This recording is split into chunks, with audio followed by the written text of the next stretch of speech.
size Palwan Halmyradow'dan Läläm aydım akortlarını örküzdüm. Aydım akortları sol diyezden yani garaşotka madani diye ritmim şu ritmle.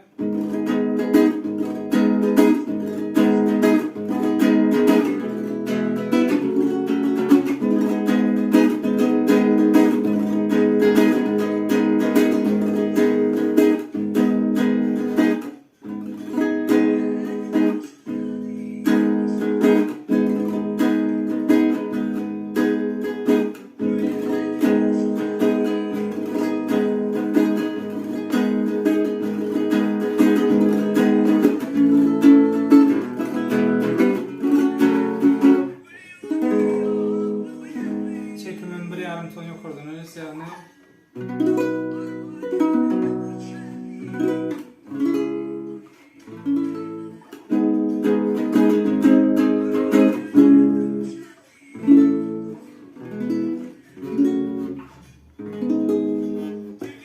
Videolarımız yaran olsa like koymayı ve kanalıma abone olmayı atın çıkarma.